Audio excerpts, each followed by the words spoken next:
Welcome to the Beer Connoisseur, Beer Buyers Club, and Gourmet Brewing's new live stream and podcast. This new collaboration with Tavour will provide amazing opportunities to hear from great brewers, share the secrets of their awesome beers. I'm your host, Doug Piper, and I'm a certified Cicerone, certified BJCP beer and mead judge working on advanced ranks. Looks like we got some good folks there in the chat, and I appreciate everybody that has joined us. Please type in the chat kind of where you're from. We'd love to know where you're from and what you are drinking tonight. For those of you unfamiliar with Gourmet Brewing, we provide content related to brewing and enjoying some of the very best beverages. If you don't mind, please click the green follow button. It's up in the upper, I think, right-hand corner. Anyway, it's up there at the top, and click on that. That really helps me attract more speakers, because the higher that number is, the more impressed they are and the more apt they are to join us. Beer Connoisseur is one of the highest read and most trusted sources of beer knowledge worldwide. With over 8 million readers, their beer club provides an opportunity to buy highly rated and sought after beers through Tavour, spelled T-A-V-O-U-R. The Tavour app is available in both Apple and Android version and allows members to purchase these unique beers, which are delivered straight to your home. Hopefully your state is one of the 24 that Tavour can ship to. Before we move into the main presentation, a couple of quick housekeeping items I'd like to go through. First of all, I want to welcome our newest sponsor, and that's Precision Fermentation. They're the creator of Brew Monitor, the industry's first comprehensive real-time fermentation monitoring system. Brew Monitor live streams dissolved oxygen, pH, gravity, pressure, temperature, and conductivity from existing fermentation tanks to any smartphone, tablet, or PC. Continuous sampling, 24/7 remote tracking, and deep data analysis can greatly improve operational efficiency, as well as help prevent problems and ensure batch-to-batch consistency.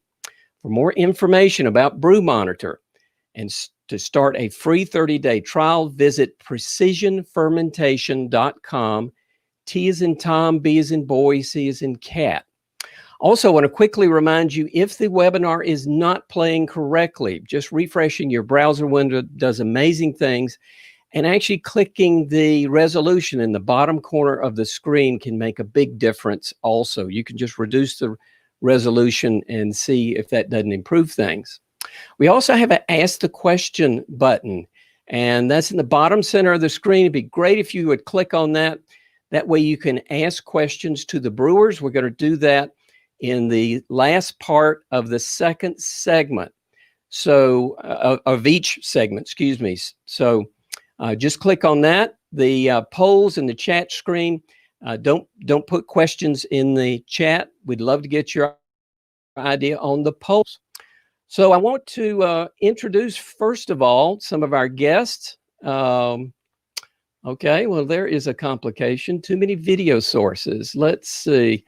Mark, I'm going to knock you off and have to bring you back on. So see you in a minute. All right. I have learned something else. All right, so, I'm not going to knock everybody else off. We will do this. I just wanted to introduce who all we're having today. We've got Kenny Allen of True Respite. He'll be speaking actually first. Then we've got Kolby Wood of White Elm Brewery. Then we will have Brian Nelson of Hardywood Brewery. And then we will follow up at the very end with Mark Osborne with Adroit Theory. And if you're wondering where the order came from, it actually is highest to or lowest to highest alcohol. So that's where we're going there. So we will knock that off. Now, there we go. So what we will hear from each brewer is we're going to hear a little bit about the brewery. We're going to discuss their beers, and then they'll answer your questions. So, and they'll also talk a little bit about what is next. And I think that's going to be the most fun part. So we're going to first start with, and I'm going to knock you off there. Here we go. All right. We're going to start with Kenny Allen of True Respite Brewery in Rockwell, Maryland. With over 20 years of brewing experience, including time at Old Dominion, Old Ox, Mustang Sally, prior to joining Respite as a co-owner and brewmaster. Over 1/2 dozen GABF gold medals. So Kenny, could you share us a few quick highlights about True Respite? Located just outside of Washington, D.C. It's about 20 minutes outside the district. So we've been around for coming a little over 2 years now. Started the place with Brendan and Bailey O'Leary. So it's been a nice Three Musketeers kind of thing coming at this brewery. Brendan does an awful lot with distributors and sales. Bailey does a lot with our tap room, and she keeps Brendan and I in check with money. So she does a lot of the accounting. So she's invaluable. And then I'm in the production area, and I'm very lucky. I have a great staff of people I get to work with. I got Brian McGlynn, that is my assistant brewer. And then I also have Sharon Bachman, who has recently started, she's taken over the canning line, and man, is she doing a bang up job. So I'm very lucky to have both of those people in the production area with me. We started in 2017. It's nice because the True Respite thing, when we started coming up with this idea, Brendan and Bailey already had this idea by the time they found me. We met on the internet. So they already had the True Respite idea. But when they started sharing the idea with me, it really resonated with me quickly. And it was like everybody is like running around, and it's never more true in the times we're living in right now. Everybody just needs to like check out every so often and find their True Respite and go just relax and recharge. Everybody's under a lot of stress. We're all learning new systems right now. And we just want people to take us along with wherever they're going and have our beer be part of their True Respite. And that's why when you look at a lot of our labels, they always, we did one that has canoes and kayaks on it. I'm big into that. Brendan and Bailey both are into skiing. One of our labels had that.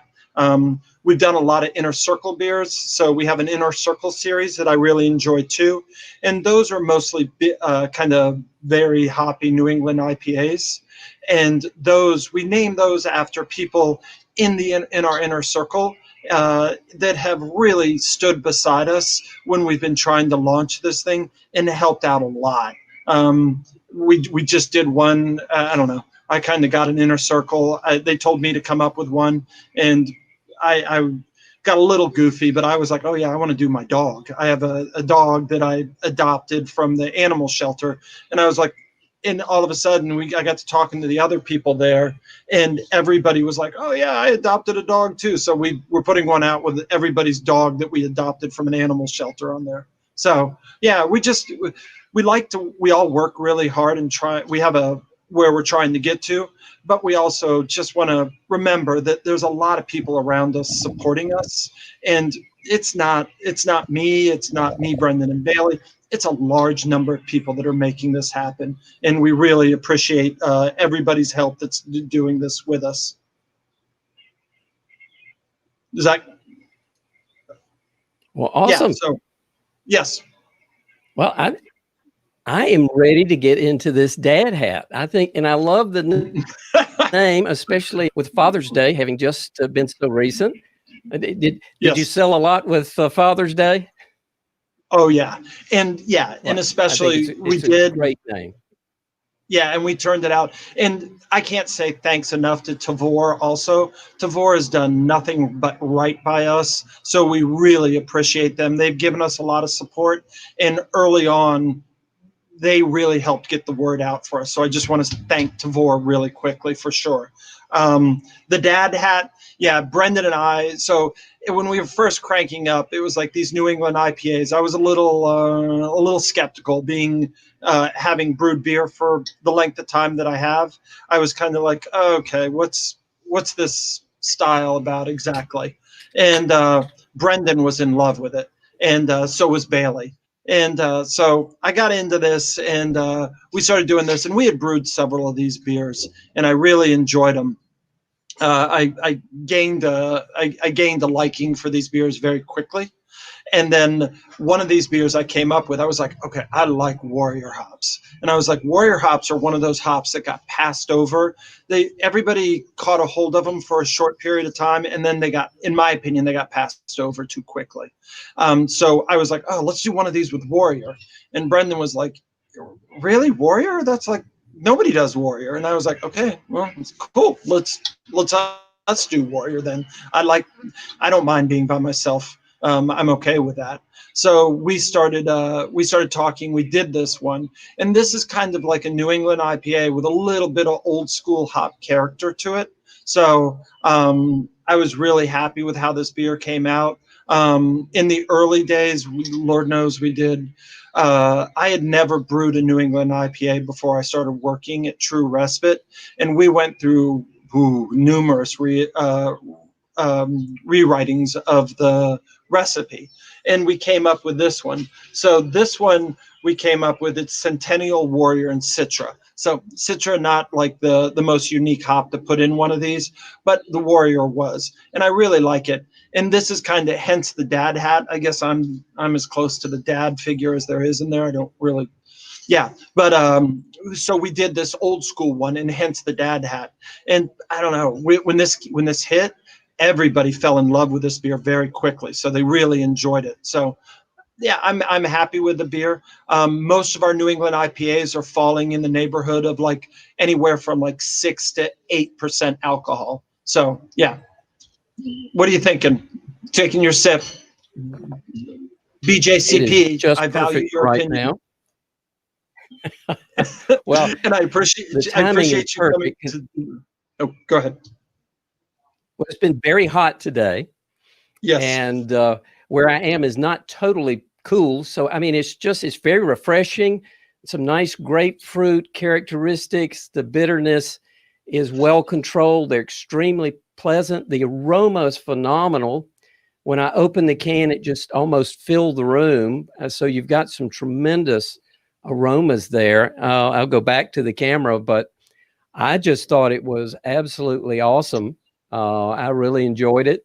And what beautiful glassware you've got there. Yeah. And I got to give credit to Brendan and Bailey both. That's our Key Mason glass, and those guys designed that glass. And I agree with you. I enjoy that a lot too. It really highlights the beer. I'm very happy with that glass. Well, it's beautiful. So I think what I'd like to do at this point is let's talk about maybe what we've got in questions as far as the audience is concerned. Are you ready to answer a few questions? Yep, have at it, please. All right. I'm going to ask the first one, and then I want to bring our other brewers on screen. Okay. Let's see.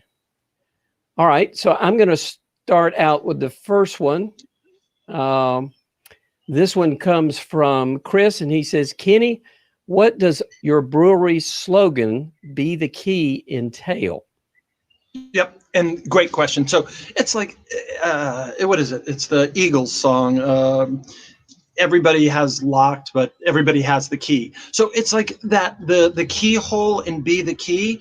It's just like everybody has access to set themselves free. So just everybody, if you feel you're locked into something, just figure out how to be the key to the lock and put yourself in there and unlock that lock and free yourself. So yeah, and that's easier said than done. We've all gone through difficult times in our life where that's not an easy thing to perform. But yeah, it's what we strive to do, and we strive to just be the key that sets ourselves free. It's a little altruistic or something, but that's, truth be told, that's what it means. No, I like it. And I wanted to also introduce our other brewers that we have. So I want to welcome Kolby Wood of White Elm Brewing and Mark Osborne of Adroit, excuse me. I'm determined to call that Android. Adroit Theory. So you have a comment on the question, Mark or Kenny?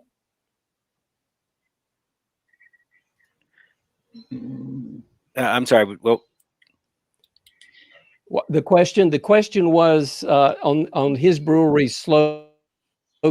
Maybe you can comment if you guys have a slogan for your breweries. I mean, we definitely do. Ours is consume life, drink art. We do different variations of that on our glassware as well. So, kudos to that, and kudos to taking the effort to put together a branded glassware. I mean, I think, the vessel it comes in helps, elevate the beer, elevate the aroma, elevate the experience. So kudos to that. Kolby, any comments? Yeah. And I was lucky enough. I went. Oh, you're all good. Go ahead. Go ahead. Oh, I went to first time I went to Belgium was like in 94, 95. And I remember when I went there over to Belgium for the first time, and I got there, and still back here in the States, I was working for Old Dominion at the time, and we had nice glassware at Dominion early on, but not many other people did. And I remember the first time I got to Belgium and I went into a bar, and it was like I ordered a Rodenbach, and the Rodenbach came in the right style glass with the Rodenbach label on it. And I was just like, it blew me away. And then I ordered an Orval after that, and the Orval came in the Orval glass. And it was like, I was there for like a long weekend.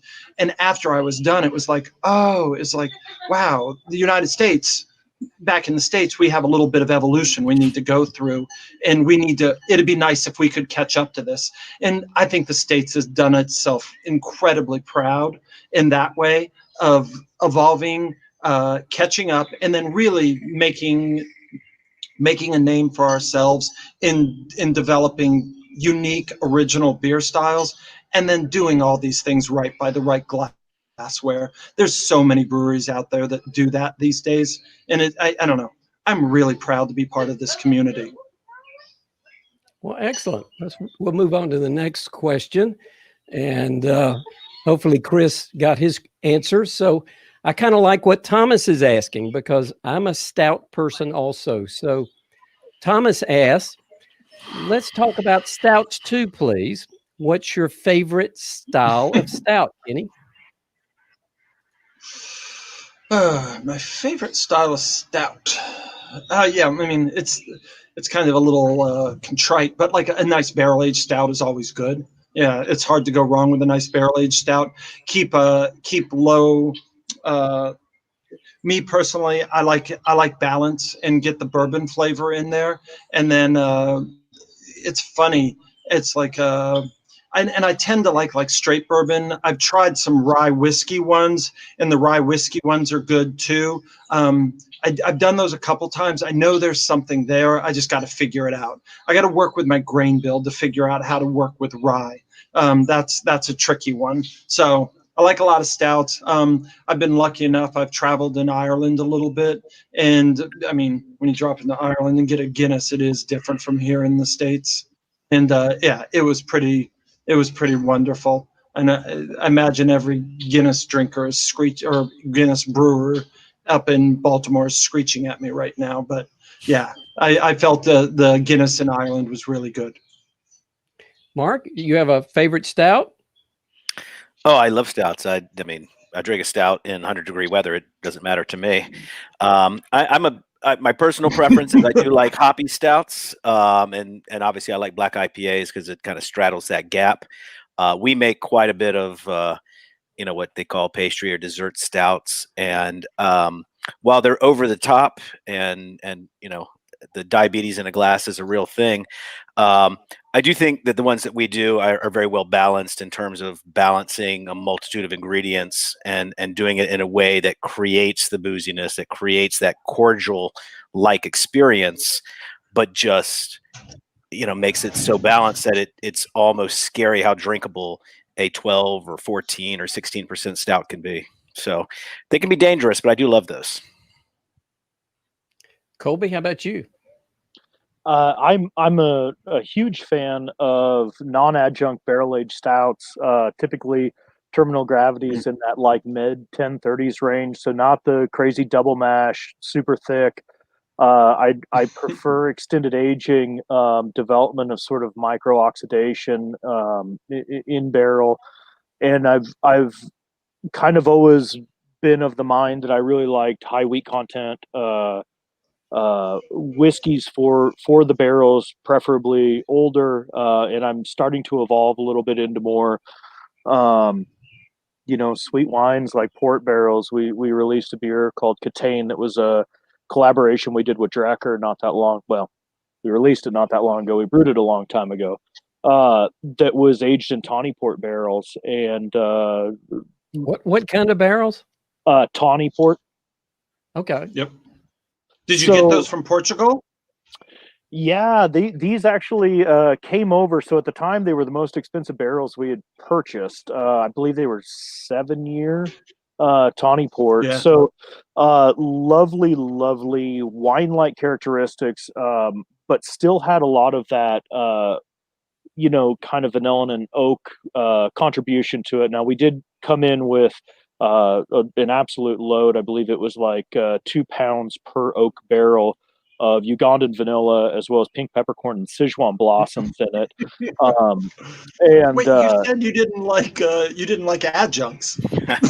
Those aren't adjuncts. Come on. In this circumstance, so I Doug, I had sent you along a handful of cans of a single barrel that we had done. That it's my favorite beer that we've released. It was a stout. It spent 2 years in a store selection Blanton's bourbon barrel, and very kind of classic American imperial stout, extended aging. So it took on some of those subtle sherry notes, some deep vanilla, coconut through mid palate, tons of like dried cocoa powder, and that's definitely my wheelhouse. And the dessert pastry stouts, I love them in very, very small quantity.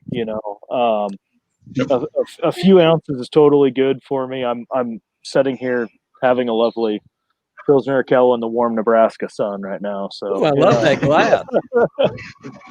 Speaking of glassware, that's beautiful. Let's switch right quick. Thomas actually has another question, which I think is very complimentary. So you mentioned barrels, and there we go. So you mentioned bourbon or brandy barrels. So we've been like up the road from us a bit in Maryland. We have the Sagamore distillery, and we've been getting really nice barrels out of the Sagamore. And one thing that none of us mentioned in that quick little through run is wet barrels. In my opinion, if you don't get your barrels wet, man, you start off in a weak position. And I really like, I'll drive long distances to get my hands on the wet barrels, like the tawny port barrels. I've wanted to do that for a while. I like really nice port wines.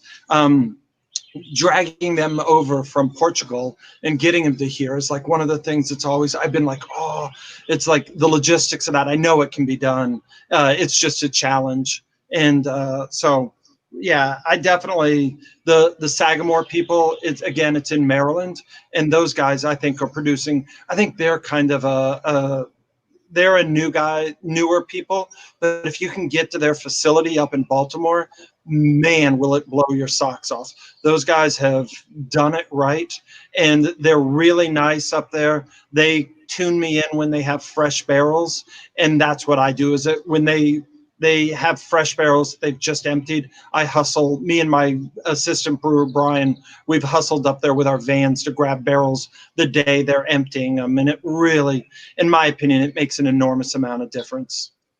So Kenny, in our last few minutes, what's coming next? I heard sounds like a lot of things with barrels and unique ingredients. What's next at True Respite?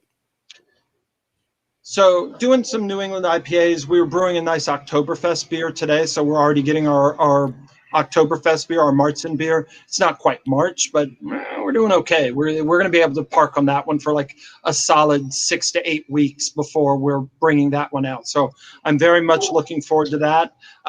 We've been doing a lot of soured fruit beers. I used that sour Vizier yeast from Lallemand recently, and the sour Vizier yeast. If you guys haven't tried that, give that stuff a try. It's a game changer. It blew my socks off with how that worked. So we're using that. Before, when I was using like Good Belly juice and using that to sour my wort, I could get down. I was dropping down like in the mid three, like 3.5, 3.4. If I got a lucky one, I would get down to 3.3 on the pH scale.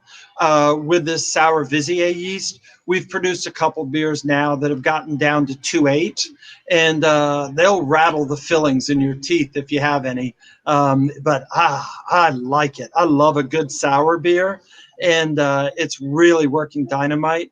And the fruit, we add a lot of fruit in with ours to kind of try and balance that. So it's really good.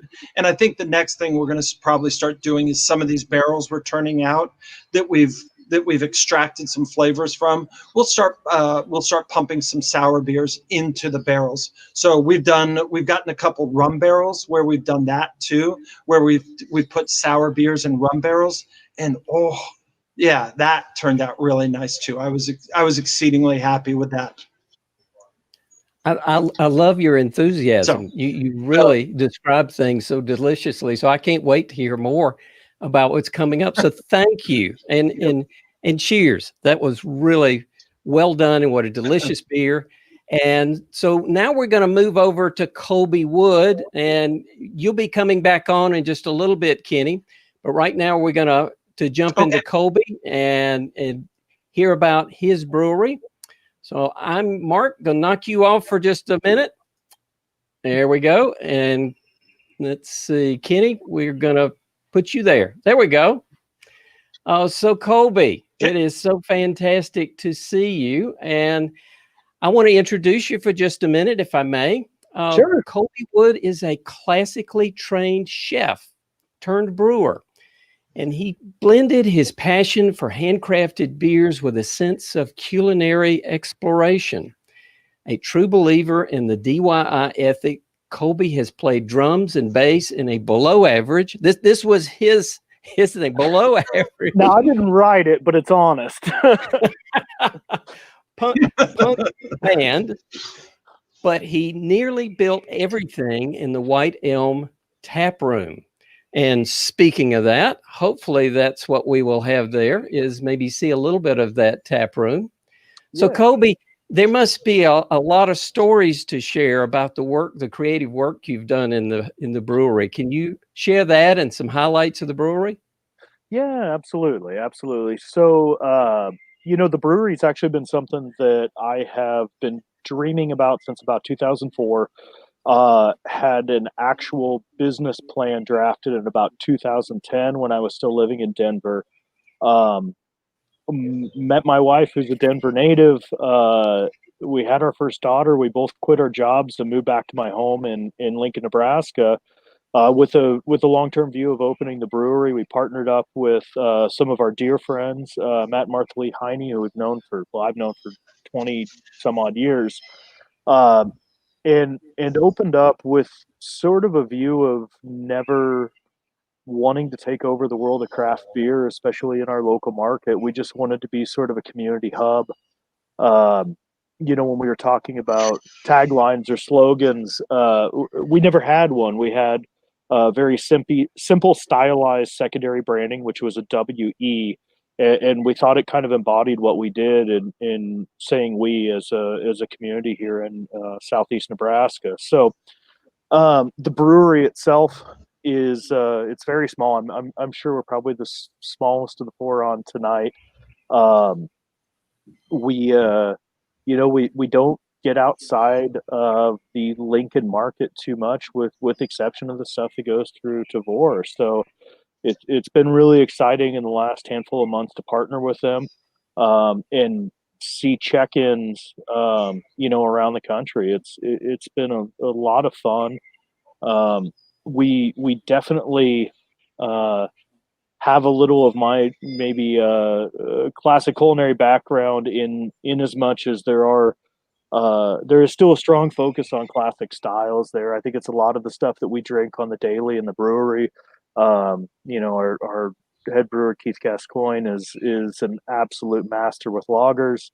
Philly Matt McNally kind of keeps us up to date on brewing trend, and he's probably the one that drives a lot of the kind of fun adjunct driven beers, and we love making them. But for us, it's really all about being a part of our local community.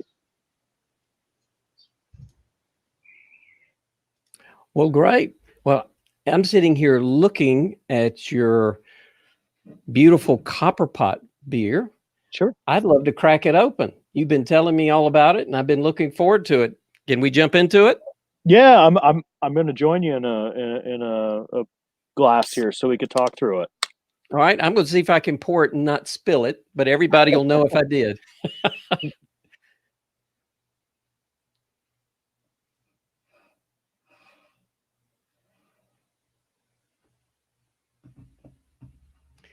So tell us about Copper Pot. Sure. So Copper Pot is we've got a series that we've done with a local creamery called Ivonicone, where we've incorporated actual ice cream into the tail end of the boil of our beers. We've done very heavy lactose and adjunct additions to about an 8% stout. The idea has always been kind of mimicking an ice cream flavor. With Copper Pot, we're aiming towards a Rocky Road stout, and there's some inherent challenges in that. And that when you eat Rocky Road ice cream, there's a bite that tastes like chocolate, there's a bite that tastes like vanilla, there's a bite that tastes like whether it be almonds or peanuts. And with a beer, it's a homogeneous flavor. And so I think our big focus in building concept on this beer was, how do we first encapsulate the aromatics of an ice cream stout? And it was, what's it smell like when you walk in the door of Ivonicone? Like, a creamery has a very distinct smell, and it's very rich lactose, vanilla. It smells sweet. And so this got a fairly enormous amount of vanilla in it, recirculated over a load of cocoa nibs that were sort of backed with some kind of classic UK floor malted malts, Thomas Fawcett, pale chocolate, things like that are really going to help develop those chocolate flavors, as well as just a load of toasted almond slivers. So there's this sort of exhale on it. It picks up a little bit of crisp brown malt into like this rich nuttiness. And I think it walks the line in holding all three of those flavors, and definitely a distinct ice cream note to it, this decadence, without getting out of proportion with one or the other.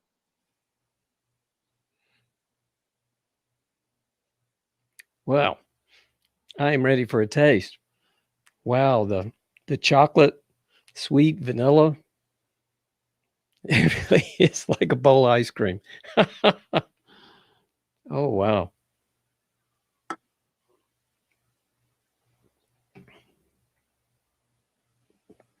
Yeah, it definitely, it's one of those that it seems like every few degrees that it warms up, there's sort of a new texture to it, a new, kind of a new nuance that pops out. And yeah, we were super happy with it. It's a fun beer, and I think that we've definitely kind of looked at these very heavy adjunct driven stouts as, this is our playground, right? This is a place to have fun.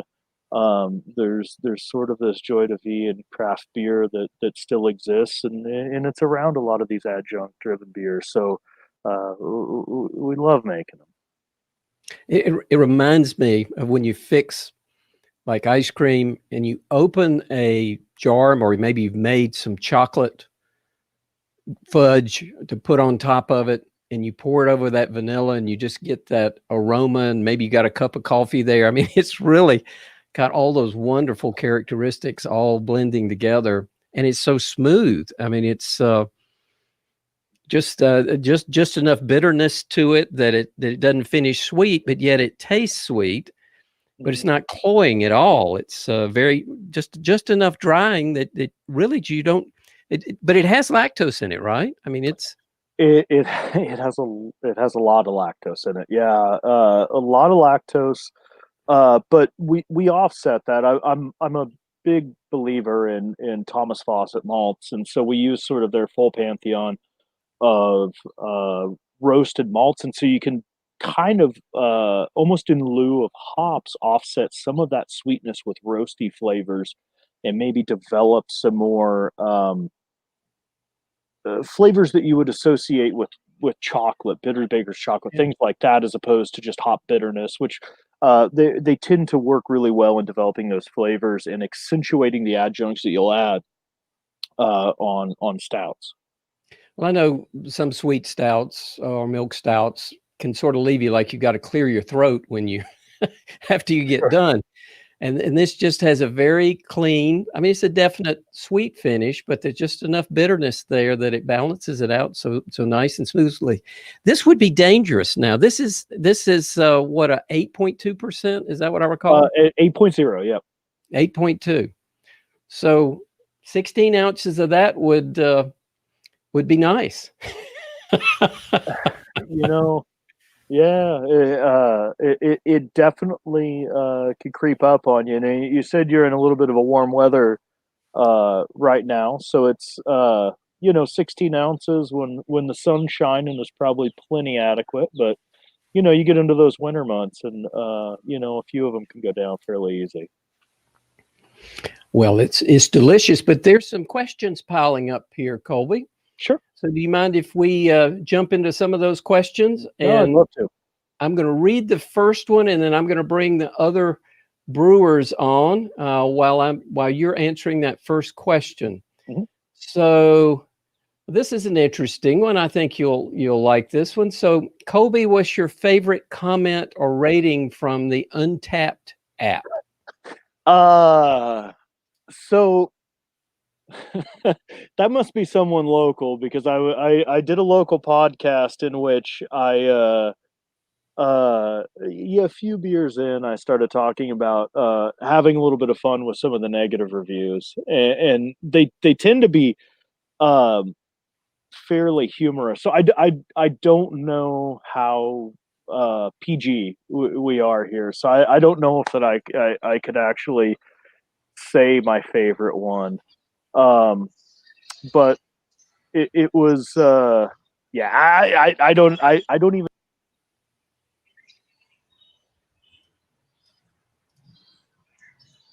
Oh. Uh-oh. Did we lose Kolby? Yes, we did. Let's get him for back. what it's worth, when he was squirming on stage, I felt for the man, because I had the same reaction. So yeah. Well, maybe this will turn out to be the little break he needed. Yes. We'll get Brian Nelson too while we've got the little break. So there he is. I do want to hang up on us. No. That was well timed though. But by grace of God, internet connections fail. All right. I think unless somebody wants to, I realize Untapped Brewers could keep going forever. If somebody wants to make a quick comment before we leave Untapped, if there's a kind comment, I think it'd be good. So the only thing I would say for Untapped, if there's Untapped, if if there's untapped people out there, do me a favor when you write a bad review, or you give it like a 1-star, 2-star. Give me some kind of verbiage. To be honest, I scroll through a lot of the 5 stars and the 1 and 2 stars, and I just whip past them if there's not a comment. So give me something to sink my teeth into, and give me something to get a hold of, because I do read them and I do value them, and I take them to heart. The ones that attack my mom, I don't take to heart so much, but all the other ones I do. There was so right after we opened the brewery, I was like on this road trip back to see my wife's family, and we're listening to this Bright Eyes album. Like they're a band out of Omaha who amazing, like kind of American folk group. But there's a line where Conor Ober says something akin to like, "I don't read the reviews because I'm not singing for you," and I hate to say that because it's dismissive of Untapped. I think there's incredibly valuable information that can be gleaned from Untapped.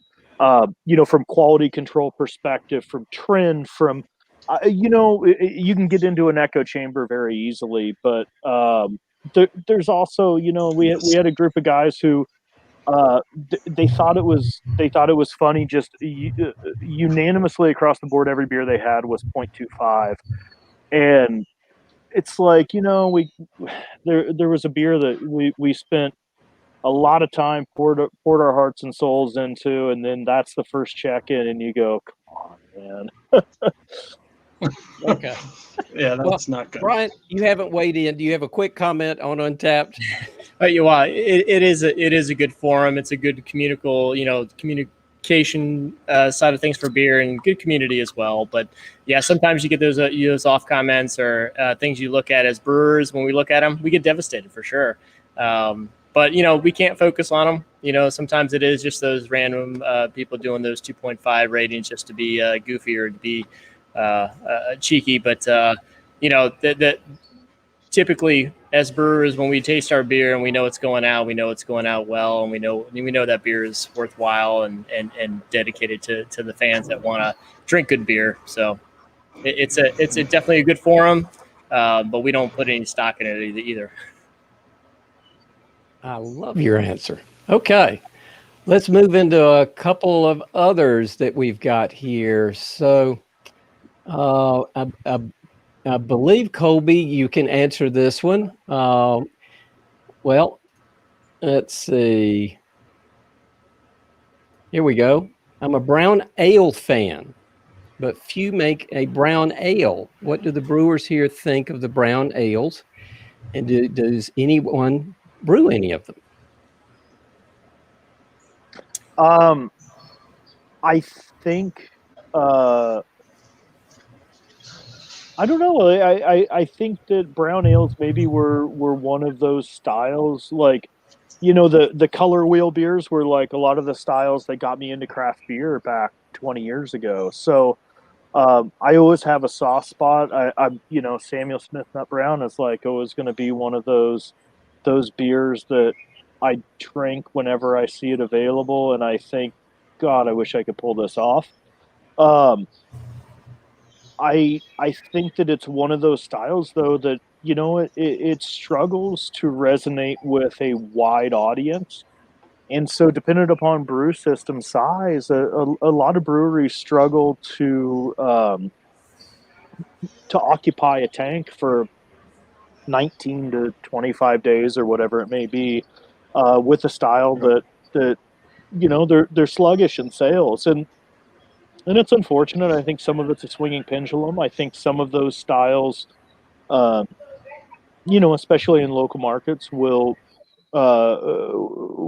come back at some stage, and I hope they do, and I hope that they also receive the quality control and attention that they deserve to be at their absolute best. So it's difficult economically to make it work. Is that what I'm hearing? Yeah, we have a bunch of we have a handful of 15 barrel fermenters. And every one of those is like a vanity project beer. It's just like, it's what we want to drink around the brewery, that we don't care if it sells or not, you know. And a brown ale would kind of fit into those for us, because 15 barrels of it, I'd be counting it for a few months, you know. I have a little bit different story. Go ahead, Kenny. Yeah. Oh, thank you very much. Yeah, we do one called Scrum and Hooker at our place, and we use Simpson's chocolate malt, and then we use the extra special caramel malts in that one. And our Scrum and Hooker really lights up the place for us. And man, it's my opinion, people that drink dark beers, they drink dark beers when it's 20 degrees outside, and they drink dark beers when it's 120 degrees outside. They don't give a damn about temperature. So yeah, and we turn out this Scrum and Hooker, and it just goes for us. It's very steady for us. And actually, in the Maryland Craft Brewers competition, we took one of the best in shows on that last year with that beer, and I was really happy with how that one came out. And that's like one of my ones that I really like too. One of the other co-owners. Say that name a little slower. Oh, I'm sorry, Scrum and Hooker. So it's a rugby term. Okay. So that's what it goes to. So, and yeah, we that's been a crowd pleaser for us. So we've been very lucky with that. And yeah, the people, dark beer drinkers, they don't care about temperature outside. And yeah, so it's really nice. Brian knew what that was, didn't you, Brian? Well, yeah, rugby turns. Yeah, I was down in New Zealand for a while and learned some rugby. I'm a soccer player by, that's my game, but I learned some rugby while I was down there. That's where I learned my brewing craft. But yeah, again, I'm back on the brown ale side of things. Here in Richmond, Legend Brown Ale, which is Legend, has been around is a brewery in Richmond that started craft beer in Richmond 27 years ago. And so, as a brown ale, they have the market, and they are beloved here for that beer, and so we decided not to brew a brown ale. That's kind of our stance on that. Still a good beer, though. Good beer. All right, we will move on to the next question then. Let's take this other one. I think you'll like this one, Kolby. This is not exactly beer related, but what was your favorite cover to perform in your band, and what was the band's name? Well, jealous you're in a band, Kolby. Oh God, they were brutal. So there's a benefit in like playing basement shows, that every show you play and then every subsequent practice session you get subtly better. So you feel like you need to change your name because the last time you played is not representative of who you are today. I think we ended on like Petting Zoo or some nonsense like that. So we covered a handful of songs. One of the more spectacular failures of believe it or not was actually covering Black Flag's Rise Above, which it's not like any of them were particularly talented musicians in that era, but it was what it was. But we actually sort of had these. We're going to play to the crowd. This is 2001, 2, 3. So White Stripes were having a moment. I was playing drums in this band. It doesn't take a whole lot to be able to play White Stripes drums. Like, it is what it is. If you can count to 3, you're good. And we very quickly realized that chord progressions, pretty much everything in Fell in Love with the Girl was Bryan Adams' Summer of '69. And so we decided that the best thing that we could do was rewrite the lyrics as much as humanly possible, sans the chorus, and condense Summer of '69 to about a 2-minute long song. And that became our thing, where I was and that was it. Like, that's all I had to do, which was perfect for my skill level. Well, that was a good question. I don't think everybody needs to weigh in on that one. Still, Kolby, you're in a band, man. That was awesome. But I think this one will be fun. And Kolby, we'll start with you. So, Copperpot is the name of your beer. What is Correct. the meaning behind its name? Well, I don't think you can make a Rocky Road beer without like finding some Goonies reference, right? So Chester Copperpot was the explorer who died that the Goonies surpassed on their way to finding One-Eyed Willie's treasure, and we went so far in the artwork, you can probably see it there. We actually have Chunk's list of the worst things that he's done hidden in the background of the label, and our designer's incredible. She hid some of the words that you don't want to see on a beer can behind our own fonts, things like puke. But yeah, we've got Chunk's confession to the Patelli gang on the backside of the label.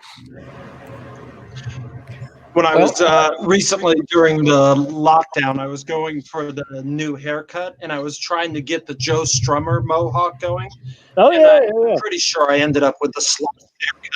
Yeah, no, it ended up like sloth. So I'll take it. There's a fine line between Joe Strummer and Travis Bickle, and it's like you got to find the right barber. Yeah. Well. And my wife cut this one, so I'll take. I think she did a good job. Well done. Well, Kenny, do you want to comment on Dad Hat?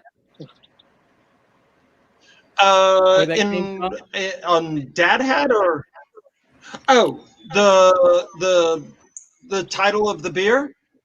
Yeah. I'm sorry, I don't. Okay, yeah, the Dad Hat was just kind of. It has the goofy hat on it with the corduroy thing around it. So we were all coming up with like things that our dad embarrassed us by, and that was definitely one. My dad, all of our dads wore one of those hats, and it was just like, oh no, you're not wearing that hat out with us, are you? So yes, that's kind of what we did with that. Well, Brian, we've got yours coming up next. Do you want to give a little bit of where that name came from? The Mamma's Mean Cobbler? Yeah, this is a kind of a spawn off of one of our brewers. One of his ideas, this was back 3 years ago when we decided to do this beer. It's a spinoff of one of our what we call our Root Series beers, which uses local ingredients, local peaches in this case. And then he decided to kind of come up with this concept of a cobbler beer, kind of making it a pastry beer. And he came up, we were trying to come up with a name with it. I won't go into the details because we'll do the description when we do the pouring of the beer and tasting of it. But when coming up with the name, our marketing department was coming up with wacky ideas of should we name it cobbler something, cobbler this, and he said came up and said, well, my mama, this is grandma, my mama makes a mean cobbler, and instantly my coworker Kate and I were like, that's it, Mama's Mean Cobbler, that's it, we're doing this, and then the label wise, as you can see, kind of like being on a blanket with a big peach in the front was kind of the impetus to do this beer, and it's a fun one to do. But yeah, it was kind of off a whim on most great ideas, I think, most label ideas, and I know you guys all know this, Kenny and Kolby. Trying to come up with a name for a beer is almost impossible these days.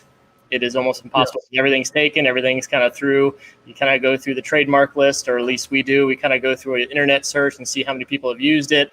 And if it's a unique, you're golden. So that's the kind of process we go through. Yep. This is a fun one to derive. Well, as we wrap up this particular segment, Kolby, I'm going to knock you off, and we will catch you just a little bit later. Brian will be actually next, but Kenny, do you want to just tell us a little bit about what's going on at your brewery coming up? Yeah, we got a bunch of stuff coming up on the brewery. We're nice part is we get to open back up soon, so we're looking forward to that. We're gonna definitely abide by all the social distancing and abide by everything that's going on in Maryland. But we're looking forward to getting the tap room back open in a very limited way, and then we're brewing a nice Oktoberfest beer is coming up again. So we're brewing an Oktoberfest. We're also we have an experimental and X series beers we have. And we've done the experimental series. We've done the incognito hops. We've also done some different IPAs with zest from different fruits. And tomorrow we're going to try one of these raw IPAs. So we're going to bring it into the kettle, and we're going to warm it up to 180, and that's it. No boil whatsoever. And then we're going to fire it over to the whirlpool, and then we'll put some. On this one, we're putting hops in at 180, and we'll just whirlpool the hops in and get that nice juicy quality out of it. There's going to be a lot of incognito and a lot of Centennial in the whirlpool. And then we'll fire that into it. We've taken to using this really nice like English ale yeast strain from a guy named Jasper Ackerboom, and it's Jasper yeast. And I can't say enough for Jasper. Really good guy. Well, and Kolby, I did not finish asking you because we wanted to hear what was going on at your brewery. So at White Elm, we're open in a limited capacity for on-site consumption with the Nebraska DHM. So there's a nice little sense of normalcy there. We've got 2 tap rooms. One's in the historic Haymarket in Lincoln, so we've got a nice open air patio. Our focus is it's going to continue to be incredibly short-sighted. We make our brew schedule about a month in advance. We get together at the first of the month when we're putting in grain orders and kind of decide what we're going to make. Our designer kind of works with our our lack of direction, if you will, and comes up with labels for us and makes it all happen. So I think long-ranging plans, our barrel program continues to grow. I think that's one of the biggest focuses of the brewery, and we're just going to keep churning out fun beer and enjoy doing it. Well, I have thoroughly enjoyed the Copper Top. Very nice brew. I will continue to work on it a little while and enjoy it, and we'll catch you back in just a few minutes, Kolby. Great. Meanwhile, we're going to jump into a conversation with Brian Nelson so we can hear about his Maymaws cobbler. So we will catch you a little bit later, Kolby, so don't go too far. Thank you. Yep. All right, Brian, good to see you. Good to see you too. Yeah. Hey, shout out to echo what Kenny said about Jasper Ackerboom. Yeah, the Jasper yeast we use those a lot. We use his yeast a lot as well on some of the specialty stuff we do, our one-offs. So yeah, kudos to him. He's a good friend of mine and does some really quality work. Well, I want you to hang on for just a moment. We're kind of into our second half, and I want to touch on that for just one quick minute. So this is part 2 of our program. We will have 2 brewers. Brian will be the next brewer, and then Mark after that. But first, I wanted to mention that this event is brought to you by Precision Fermentation. They're the creator of Brew Monitor, the industry's first comprehensive real-time fermentation monitoring system. Brew Monitor live streams dissolved oxygen, pH, gravity, pressure, temperature, and conductivity from existing fermentation tanks to any smartphone, tablet, or PC. Continuous sampling 24/7, remote tracking, deep data analysis can greatly improve operational efficiency as well as help prevent problems to ensure batch-to-batch consistency. Now, we're going to start segment 2 with Brian Nelson, and we're going to switch over to his green screen. And if I'm successful here, Brian, hopefully the 2 of us can get on screen. All right. There we go. All right. So Brian has brewed in the craft brew industry for 10 years. He started his brewing career in Auckland, New Zealand, then teamed up with Hardywood Park Craft Brewery in Richmond in 2011. Brian is currently the Vice President of Production, Head Brewer, and Resident Brewery Engineer for Hardywood Park. Unfortunately. He oversees the brewing processes, recipe developments of both Hardywood locations. Brian, first thing I want to mention, a friend of mine drives over 100 miles to buy your barrel-aged gingerbread stout. He's nice enough to share it with me. You must really be doing some things right to justify that. Well, we definitely try. We definitely try that. That's one of our biggest, I guess, nationally known and sort of bigger seasons we have is our gingerbread stout season. The barrel aged versions we're actually starting to work on right now. We actually did a batch of gingerbread stout to put in barrels that we're receiving next week. So it gets a lot of age on the barrels before we release it out into the wild or into the public. So that is one that's laborious for sure, because it is barrel work. All these guys, all these brewers know that too. It's a lot of work, but we're receiving a full truckload of bourbon barrels coming in this next week, which is about 288 per truckload. So we're going to try to find some space for them in our facility and load them up with some beer. Wow. And how long will it be in the barrels? We'll probably take it out sometime in mid-November. So early to mid-November. So my typical bourbon barrel age is no less than 12 weeks. Hopefully it's more than that. Typically it's more than a year. Some of our deeper stouts like Cassowary and Trickery, which I know somebody's drinking on the forum here. I saw that. That gets no less than a 1 year age on it. And we've got a lot of barrel stock in various different styles of barrels, different type of distillers that we have. So it's a fun little project we have. But the bourbon gingerbread stout does have we're using some Heaven Hills barrels that are coming into us this week. So if we make a trek, what else is there that's kind of a highlight besides the gingerbread stout? There's a lot going on. So our Richmond facility is a little bit on hiatus right now. We're doing a renovation of that. We're actually moving from our old, the building, if you guys have been there, in Richmond off of the OMB 2410 location, the old brick building that we have.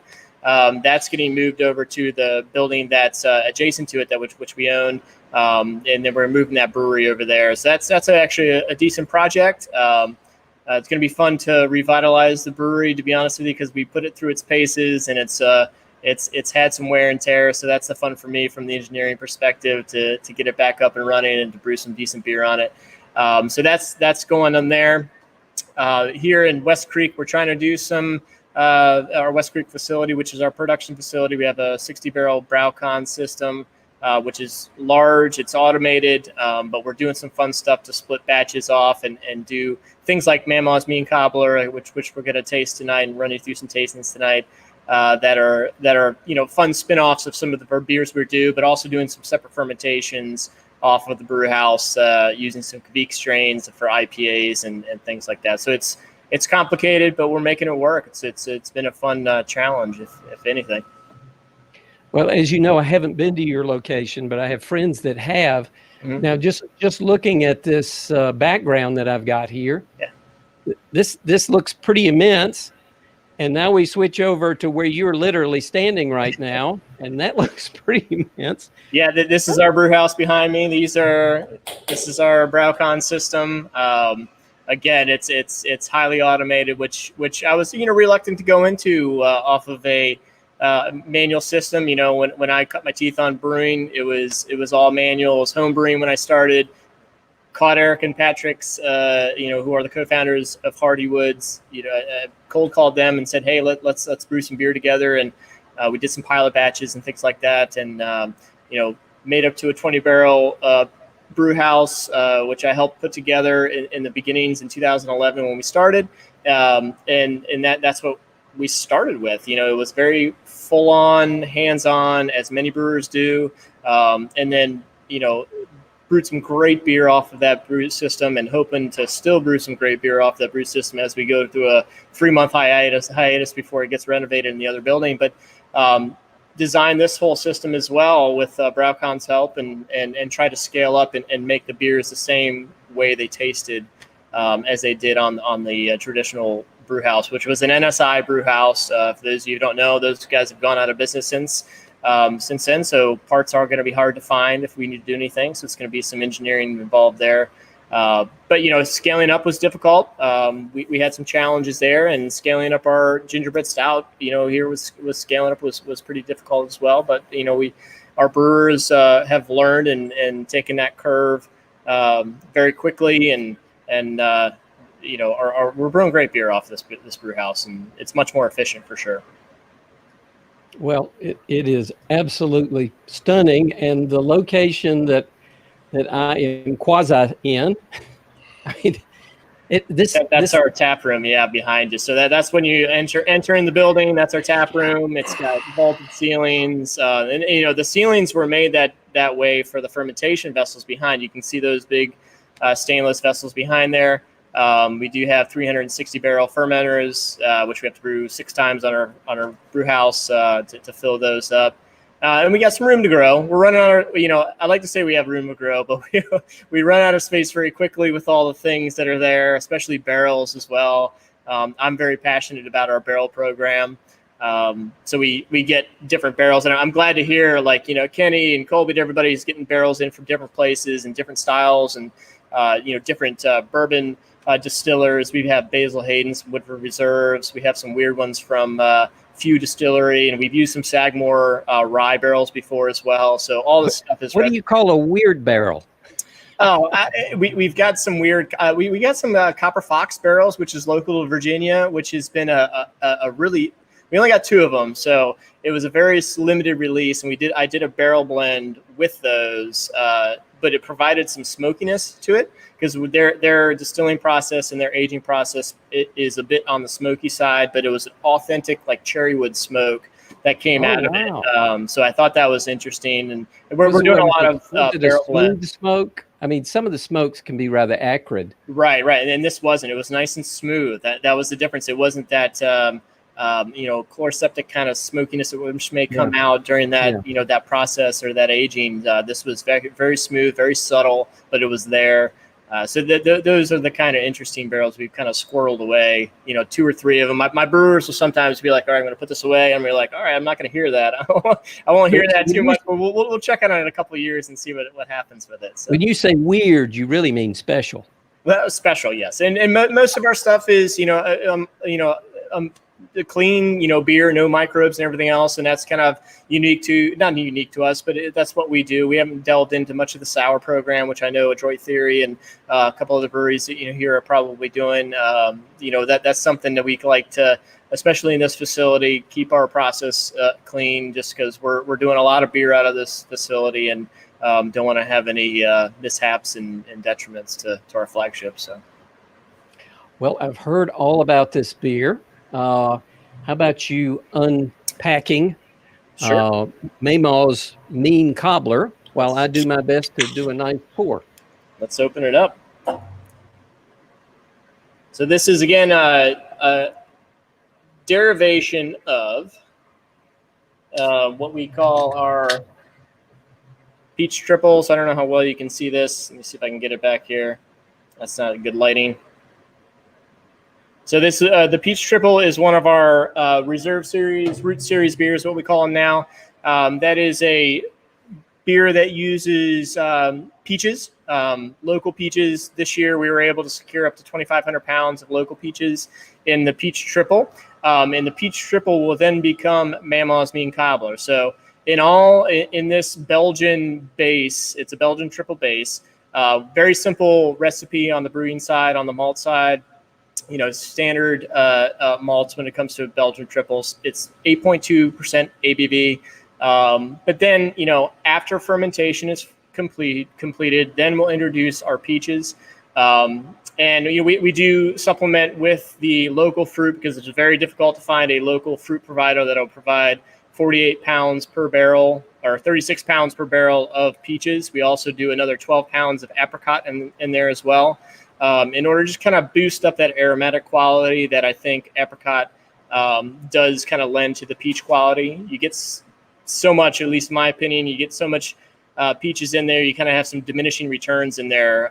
So you can keep adding. There was some apricot in there. Yeah, and you won't get too much of a peach quality to it. It'll just keep being thick full of peaches. But the apricot gives it that boost over top. And then in this particular derivation, post-fermentation, post-secondary fermentation of the peaches, then we add some lactose to it. which gives it a little bit of more body, a little bit more sweetness to it. And then there's a couple of specific ingredients we do. We do vanilla bean, and I can, sympathize with anybody who's using whole Madagascar vanilla beans on the cost it takes to integrate those in there, because vanilla beans are super expensive. They're about $300 to $400 or $395. I think we paid for it, the $415 per pound of vanilla bean, and then adding some cinnamon to give it that kind of extra cobbler boost. And then the secret ingredient to us, I guess it's no secret because I've been telling everybody about it, but it's toasted coconut. Toasted coconut kind of provides, if you really get into this beer, gets a little bit of that pastry, crusty, so it almost comes off like a cobbler based beer. And that was the ingredient that when my brewer originally came up with the concept, he kept on throwing cinnamon at it, and it just kept on being a cinnamon bomb. And I was like, well, let's try that. Let's try some toasted coconut. He put that in there, and it was to me. Yes, exactly. So, and that's what we were going for, that little pastry pie crust. A little bit bready, but that toast. So that's where you're getting the toast from, is the toasted coconut.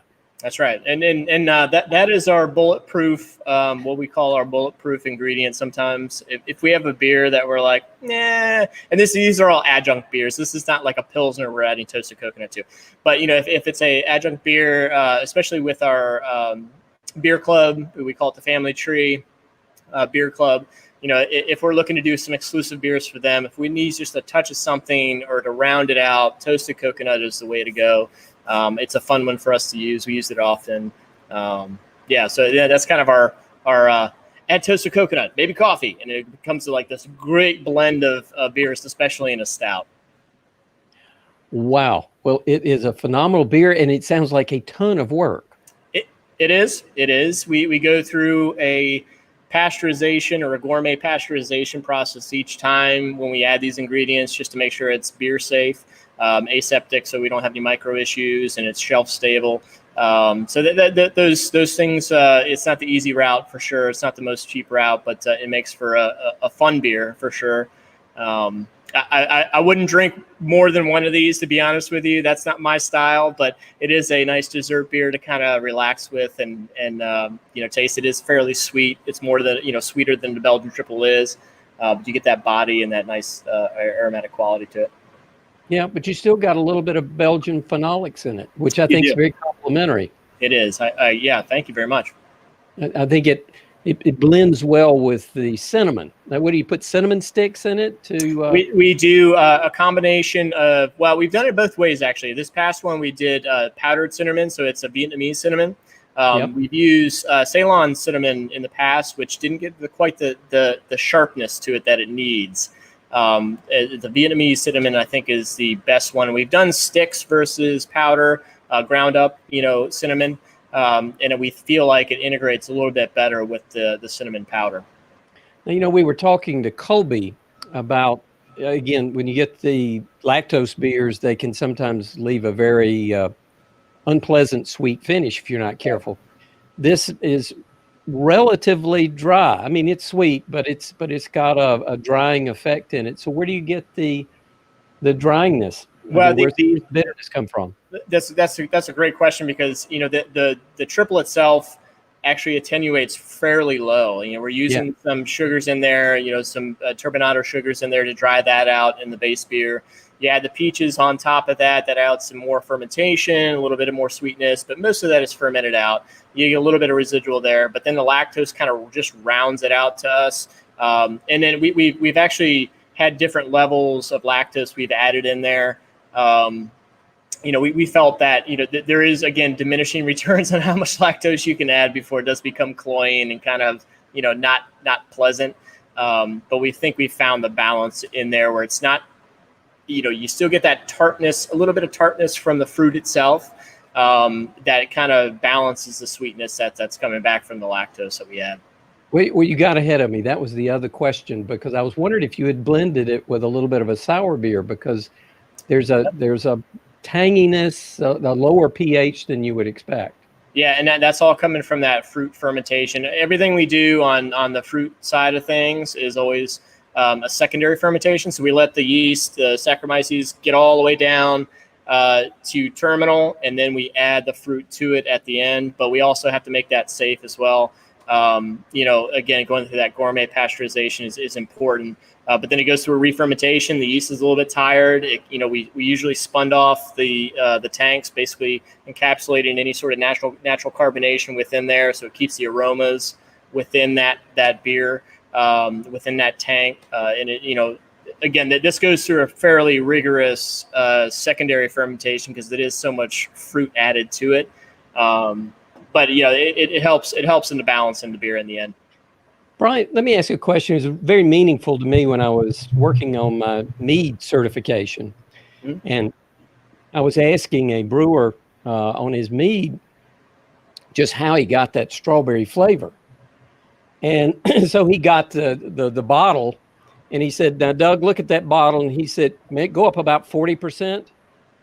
And that's about how much fruit, percentage-wise, right, that mead had to sit on to get that fruit flavor.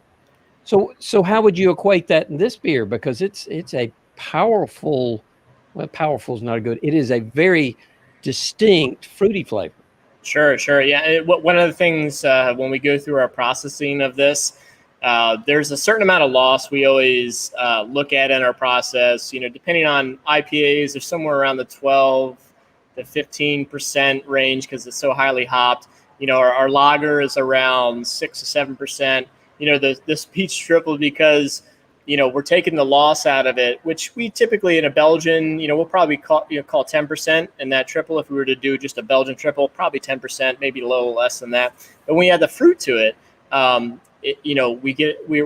you calculate the loss there, get all the pulp and everything else out, and you'll notice this beer has a lot of haze to it. That's all the pectins from the fruit.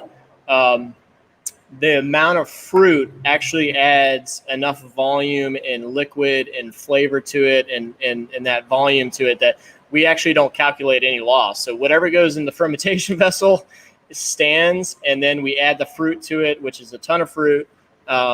And then we don't calculate any loss going through any of our process, through our filtration process or anything like that. Everything else, that's all just going to be there. So if we brew just 260 barrels, whatever it is, that's what's going to come out. We just kind of negate any loss because we're pumping that much fruit into it as a percentage. So the color is phenomenal.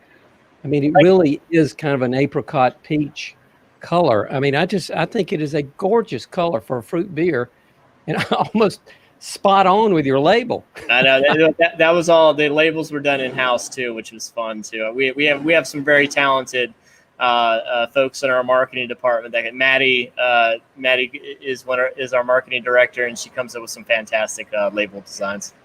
Well, Maddie did well. Well, let's move into the questions, because I think we could keep talking about this beer maybe longer than we should, because I bet some folks have got some good questions in here. So let me, I'm going to try and kind of pick one. All right. So here's a good one. I think you will like this one. And I'm going to bring on our other brewers while you're answering it. Absolutely. So Chris asks, Brian, is dipping a gingerbread cookie into a glass of gingerbread stout overkill? I mean, it's up to you, I suppose. I wouldn't doubt it might be pretty good. It depends on how soft you like your cookies, I suppose. I don't know. That's a good move, though. It's a good move. We did do what did we do? We did a blend last year of gingerbread stout with some eggnog last year. It was our rum barrel aged gingerbread stout. We had eggnog mix that was part of our blend at our tap room, and it was fantastic. Apparently, people went bonkers for it. We only had a limited amount of eggnog, but it did go well. But gingerbread cookie could do it well as well. Well, I hate to admit it, I have not tried mine yet, so I'm looking forward to that. But I think I'm going to get a cookie. Hey, Doug, can I ask a quick question? Of course you can. So the peach cobbler, after you put that lactose in it, Brian, what's its final degree Plato? Where does this thing land at? Yeah, so the base triple gets down to like 2.8 Plato, somewhere around there, fairly low, relatively speaking. But we'll bump it up to around 5 or 6 Plato with the lactose. Yeah, sometimes a little bit more. Depends on Okay. It's not super cloying. It's not like. And at what level do you? Yeah, what level do you get turned off? Oh, as far as like cloyiness, yeah. Yeah. A little bit above where we're at right now. I mean, this beer is great. Again, I'll have one of them. This isn't my go-to, but this is probably my threshold, I suppose, from. Very cool. Thank you. All right, so I think we've got a good next question here, because it's actually been asked several times. So they wanted to know how long you allowed the fruit to steep for Maymaws. Well, from a processing side, when the local fruit we get, we do a pasteurization, what we call gourmet pasteurization. It's between 140 and 160 degrees. We'll set that for about a half hour. That way it gets aseptic, and we know that it's safe to put in beer. We do supplement with a company called Oregon Fruit, which provides great fruit for in a pureed fashion that is easy and aseptic to pump right in, because there is so much fruit that we put in this beer. But as far as like fermentation wise, I mean it'll be it'll ferment out in probably 3 to 4 days, I think, tops on the beer itself post primary fermentation. So you have that 7 to 8 day, maybe 9 day fermentation of the peach triple or the triple itself, and then we provide the fruit on top of that, which the yeast will consume all those sugars as well. Yep. Anybody else do any fruit beers? Yeah, and we are experiencing the exact same thing. So yeast, when they're mowing through stuff, I mean, if you hand them like sucrose, they'll eat sucrose first. And then if you hand them fructose, they eat fructose next, maltose, and then maltotriose. So they go through all these things. But yeah, Brian, thank you very much for sharing what you shared, because that's exactly what I'm doing. I'm following the exact same pattern you are. And that, because I found if I throw the fruit in too early, the yeast mow through the fructose, and when they go to the maltose and the maltotriose, they're kind of like, yeah, I've eaten enough. I'm kind of done here, and I'm checking out, and whatever's left over, you clean it up. I'm done with it. And then that's where you end up with the really like not so pleasant sweet beers. And Right. I know there's a lot of breweries out there right now that are pumping fruit into cold beer, and those beers are very, very popular, and more power to those breweries. They're producing something that the public wants. So yeah, and they were innovators. They did something before anybody else did. So I respect those breweries as well. Before we move on, Mark, did you have a comment on the fruit beers? I did have a question about the pasteurization. Do you guys actually own like pasteurization equipment, and you're pasteurizing your bottles, or is this all done in like the kettle? No, we good. It's a good question, because we have a couple vessels and a heat exchanger that do it for us. It's an ad hoc sort of heat exchanger and pasteurization mode, so that it does take a little bit of time.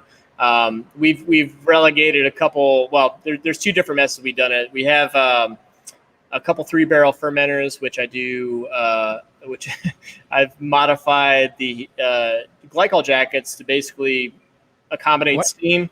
So why did you laugh, Brian? Well, it's a means to an end, I guess. It's kind of like an engineered way to do this on the fly, but it works well. We'll put all the fruit into this 3-barrel fermenter, close it up, put it under pressure.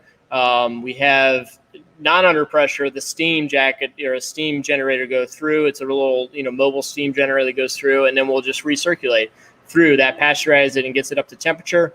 That can take. It could take up to about an hour to get it up to that temperature, but we're willing to do that depending on how much fruit we're doing. But it does do that, and then we'll basically, usually it's a larger tank. We're pushing all that fruit in because it can hold up to 90 gallons worth of fruit within it, and just push it in, and then that'll start the re-fermentation very quickly. We'll flush that tank with the beer, and then the process is done. So we can do that multiple times, but it's been working out really well for us, for sure. All right. So who gets to clean that tank? One quick question, and then we want to hear what's going on. Do you add extract or puree, and is it pre or post terminal? It's all fruit. It's all puree. It's all post terminal. Yep. So all the during fermentation, when the fermentation goes down, we're all done with the primary fermentation. Then we'll introduce the fruit. It kind of shocks the yeast again, gets it re-fermented again, and that's where we get our secondary fermentation and all that yeast, all that fruit content from it. Excellent. So, what can we expect from apparently the very creative Hardywood Brewery? Well, we're trying to be creative. We've got a lot of fun. Again, having one. Our smaller breweries under construction, so we're kind of shut off after the COVID thing hit.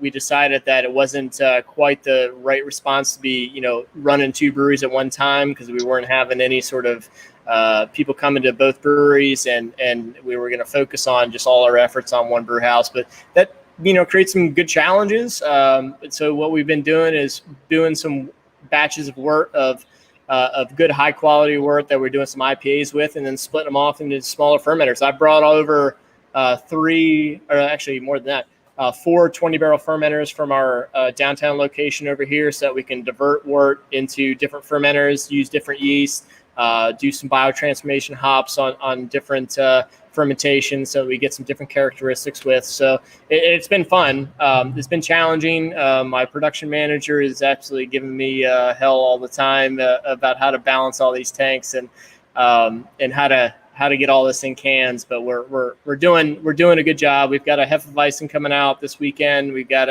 a wheat beer that's on Citra hops, who's on the hoppier side. We've got some new IPAs coming out that which I'm actually, Kenny, I'm glad to hear you using some different hops on the New England style IPAs, which we've been doing. Try some Bramling Cross on mid fermentation hops. I'm going to try Warrior as well, because I want to try that as well. But Bramling Cross, I did that the other day on one beer. I wanted to just give it out. It's one of my favorite hops. It's an English style hop, but it throws off some wild characters mid fermentation, which I thought was super fun. Also, Idaho 7 too. Idaho 7.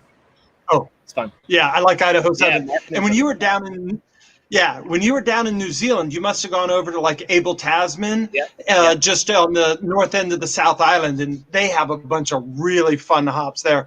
I was lucky enough to travel down there, and that's a beautiful area and great hops. The funny part of that, when I was down there, so this is in 2007 through 2009. They were all in the Cascade. American Cascade was the biggest thing they'd ever seen. So they were importing.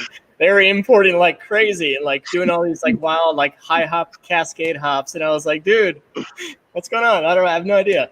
But and they were selling 6-packs for $17.99, New Zealand dollars, which is around $15.99 a 6-pack down there, which was funny. But it was a crazy area. They're doing great on hops though. New Zealand hops are fantastic. Well, this was fantastic. And it's a pretty beautiful area.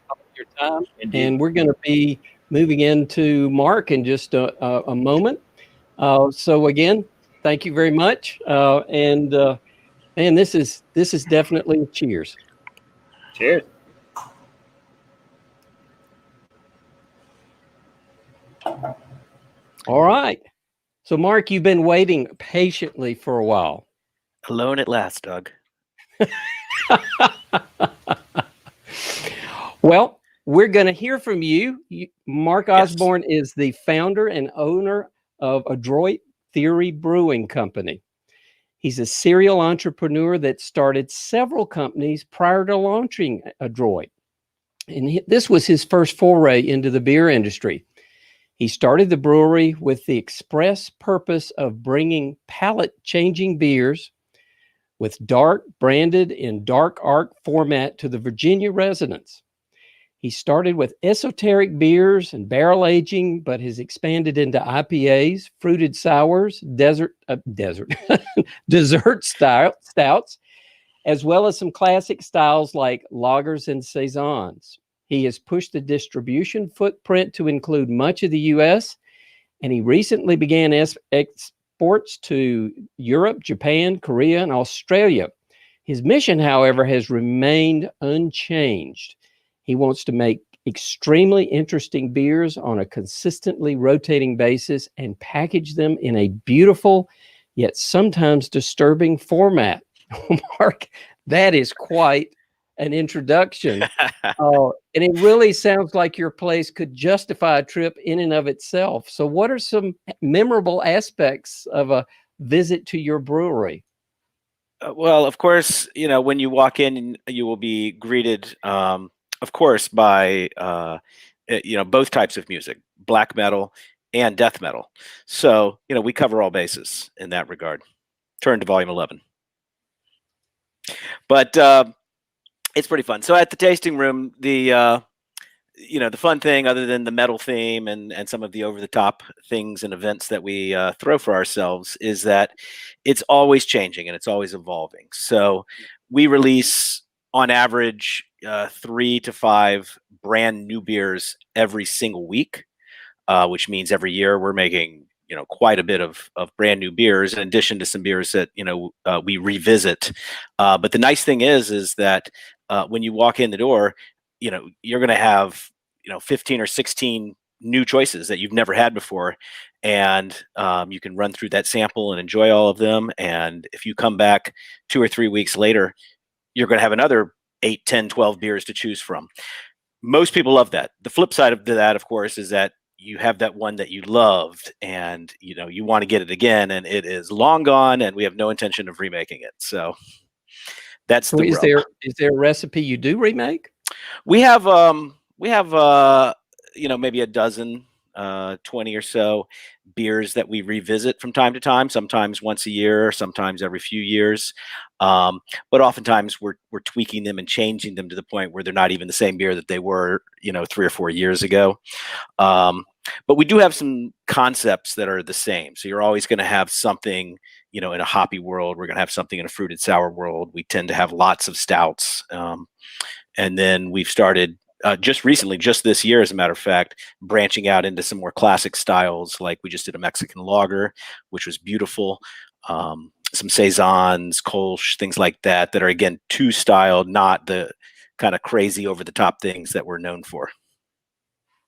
Wow. That must encumber you a little bit to make something that's not just over the top. Well, it's what brewers like to drink, right? Like when you go to visit a new brewery, you don't get the pastry stout, you get their lager or their pilsner, because that's going to tell you, how good of a brewer they are. And so we decided to get kind of back to basics this year and kind of, flex our chops a little bit and let people know that, hey, yes, we do and have done some kind of crazy things over the years. But at the end of the day, we can brew, a beautifully clean 2-style, non-adjuncted, straight up classic pilsner or classic lager that will hold its own against other people's. And I will tell you, they're great. The only rub is you have to factor in a certain amount of consumption by the brewers and the brewer staff, because they'll plow through at least 2 or 3 kegs, by themselves. So do any of those become like base beers? I know a lot of breweries will brew some rather middle of the road beers and use them as base beers. I wish we had the luxury of doing that. With us, having enough product to sell is really the biggest issue that we've been experiencing, particularly over the last 3 years, where, demand has just so outstripped what we can make. So we do have some stout recipes and some like barley wine and quad recipes that we do try to brew much larger batches, and then we do try to like barrel age it or set some aside for blending purposes. But even with that, like like we have zero inventory. Like we had to sell it because we have nothing. So we just had to give up on that until we had a little bit more capacity. We are in the process of remodeling our original brewery to add some additional fermentation space. But even if that was active today, we'd still be short. So it's a little bit of a challenge. So what would we see? We can kind of get an idea of your brewery here in the green screen behind me. So we might see 12.5 beers if we were to come in there and join you. What percentage of them would be stouts? Well, now again, this is all pre-COVID. Our tasting room has been a bit sparse because we been a little bit limited. But typically, we tell people we have 16 beers on draft, and we'll have 6 to 12 things in bottles or cans. We would almost always have 3 to 6 of those being big boozy stouts of various styles. Maybe a quad or two, a barley wine or a wheat wine, something in that category. On the flip side, we'll have 5 or 6 hoppy beers, 5 or 6 fruited sours, and then like one easy drinking beer that's like 4%. I've got to ask you on the barley wines. Do Yes. you make them more American style or European style? We do both. I mean, obviously the Americans, as a matter of fact, we started most of our original barley wines, were very hoppy. They were basically just very malty, IPAs that were cool day one, but it took them 12, 18 months of aging to get to the point where they were, really how they should be. So at this stage, we brew primarily more, British style. So a lot of that treacle and, dried fruit, figs. Matter of fact, we actually age a lot of our barley wines on things like figs and dates, just to fully encompass that jamminess. I got to try that. I love barley wines, and I particularly like more of the English style rather than the American styles. So, but I don't know that I've had one that's been actually fermented on dates. Well, we'll do that actually post fermentation. Yeah. So. Yeah. Wow. But yeah, we've known, like our first 3 years being in business, we were known primarily as making big, boozy, over the top beers, barley wines and quads and things like that, and stouts. And we're very good at that. That's in our wheelhouse. And we did that for 3 years. Matter of fact, we never made a beer below 7%. They were all 8, 10, 12, 14, which made your trip to the tasting room a bit of a challenge, at least in the getting home part of it. But 3 years ago, we decided to expand our portfolio and introduce IPAs, introduce some sours, things like that. Bring the average ABV at least down into a slightly more manageable perspective. But we still do love those big boozy beers. I mean, we brewed our big stout we make. It's called Demon Surround Me. It's 18%, and it's no joke. Well, and that's what we're about to try here, or I'm about to try now, I don't know if I'm pronouncing this right. You have to clarify. Is it Evangeline 12 Linnell New England Triple IPA? So yes, this is Evangeline. It's the 12th in an 18-part series that we're doing. It's based on some Japanese manga called Neon Genesis, and we named each of the 18 iterations after angels, which are a recurring theme in this anime series. So, the nerds, they love it. You have no trouble creating recipes. No. Or artwork. That's phenomenal.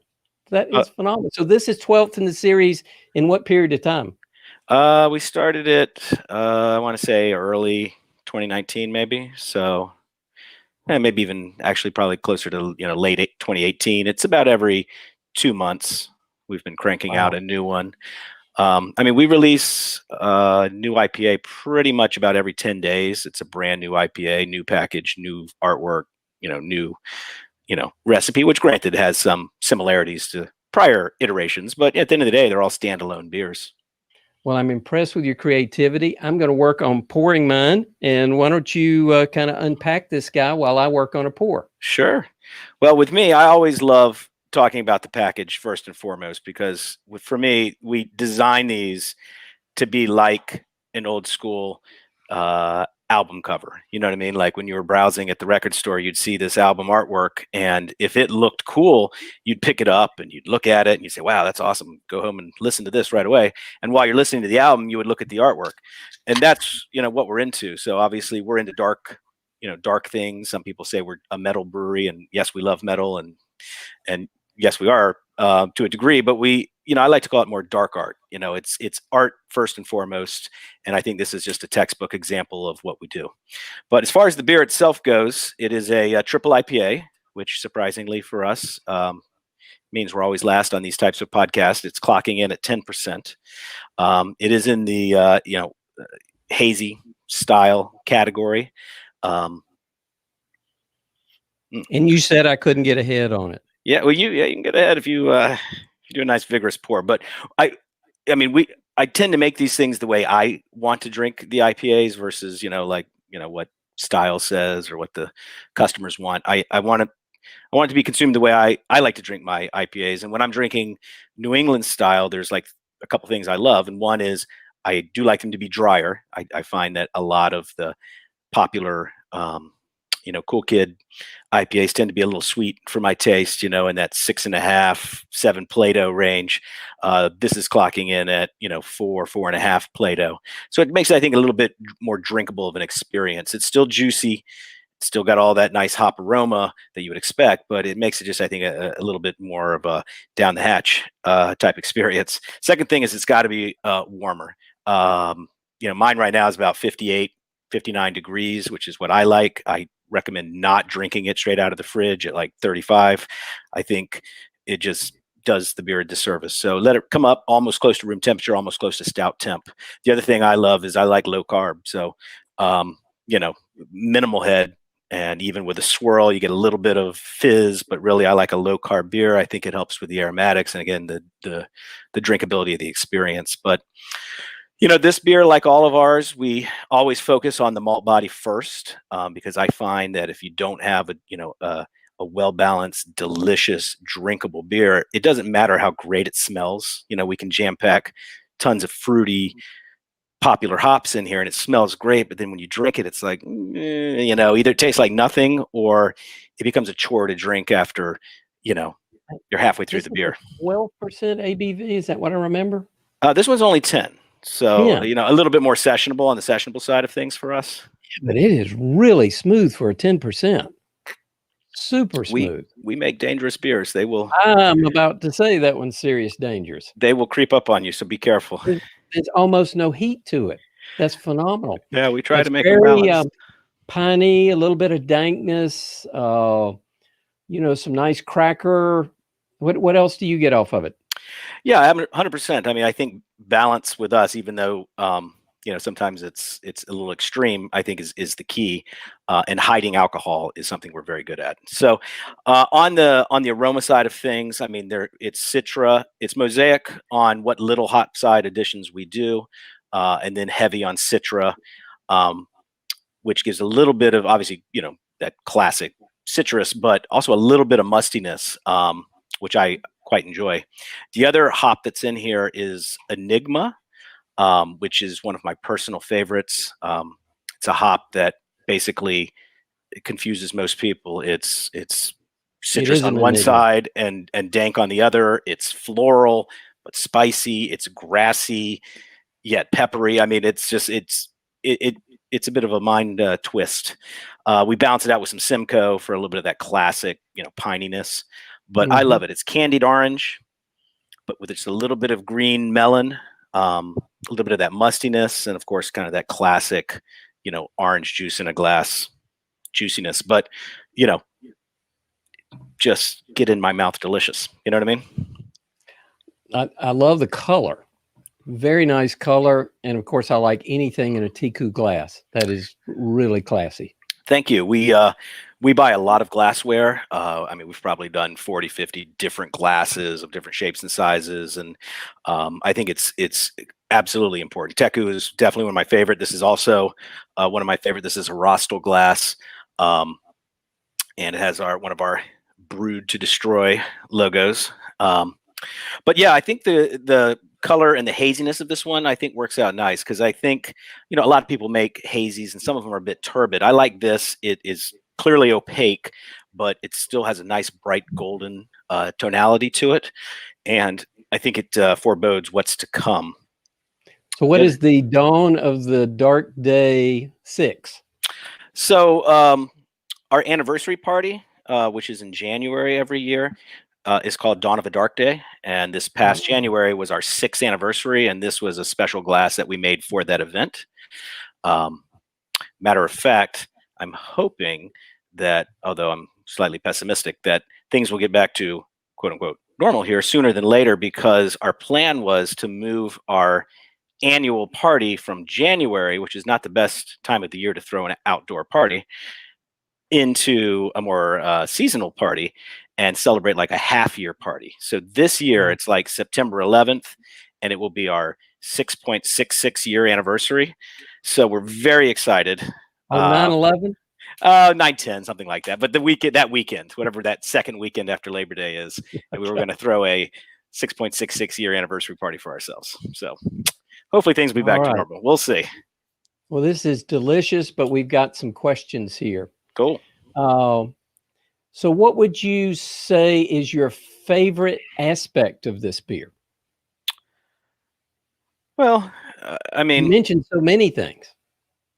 It's a nice beer. I mean, we make a ton of beers like this. I think this is a particularly good batch. It's funny, when we do brew beers with Enigma, they don't tend to score as well as when we do more like Galaxy, Nelson, more of that just, cool kid hop. But I love it. I think it's a little bit more complex than some of the ones that we do. I think the malt body is a nice balance. We tend to make a lot of very golden, very light colored hazies, which I know a lot of people make, more of that orange and golden tonality. But we use some Simpson's Naked Golden Notes in this, which has a very high love bond. And we went from that, 3 to 4 SRM, which is where a lot of ours is. This is probably more like, 5.5, 6. It's a little bit more golden, but still not as golden brown. So I think those two elements worked out real nice. That, and I think the artwork is pretty sick. Yeah, I'll switch to that artwork so everybody can see it. It's quite unique. Is that done in-house? I mean, I drive all the projects, but I work with about a dozen designers all over the globe, and they bring my visions to reality. It is quite unique. Kolby or Brian, you guys have a favorite aspect of a triple IPA? We personally have never brewed a IPA above, I don't know, 8 and change percent ABV. When we typically do higher ABV ones, we focus on a malt backbone, a lot of pale ale malt, trying to give a little bit of texture without getting into maybe some of those old school crystal malts. I think at that, it's a lot of balance. The higher ABV you go, it's finding a means of having a sweetness that's not like fake decoction malts, balance some of the inherent bitterness so you keep a very drinkable beer. Brian, anything on high ABV beer? Yeah, no, we've done some 10%ers on the IPAs. Sorry about the backlighting. The lights have shut off in our building, so I got to go. I like it. It's very dramatic. It makes the bags in my eyes look a little bit more dramatic. But anyway, no, we've done some of those too, like high 10%, 11% alcohol. IPAs especially. I think we did one with Azaka hops, and I think that was the most expressive hop within that high ABV beer that we did in there. It's just like popped with apricot. It was a wild, just straight single hop, single mash, kind of like a smash beer that we did. And I think that really did. It was called Beau Arts. It was it was collaboration with Blue Jacket in DC. that we did with them, and it was a fun project, but it was like just over the top, high ABV, trying to get as many hops in there as we can, but try to get that alcohol in the 10%, 11% alcohol. It worked well. It was very smooth, as Mark can say that when you get those smooth IPAs that are in that 10% range, it's kind of dangerous. Lamenting to his, we never brewed anything below 6% alcohol since we started, and we kept on ratcheting it up as the demand, back in 2011, everything was going above that range, and then all of a sudden, session beers became a thing. So now we're going on lagers and things that are in the 5%, 5.3, 5.5, 6% alcohol range that are more conducive to a lot of sales for sure. But I think just more introduction to craft beer. It's hard to present somebody with a higher alcohol beer and be like, hey, here you go, try this, and then that type of attitude, I think, has been a little bit decreased, but still a market for sure. So Kolby, my favorite aspect of this beer is it has an unusual heat to it. It reminds me, I've had some beers here in the deep South. I'm from South Carolina. A lot of times people will put a little Carolina Reaper in there, and as long as they don't put too much, it's actually quite pleasant. Sure. Yours has a little bit of that flavor, but it disappears. The copper pot? No, I'm sorry.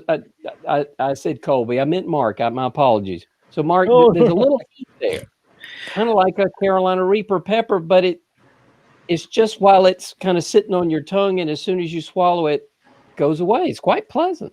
Poof. Yeah.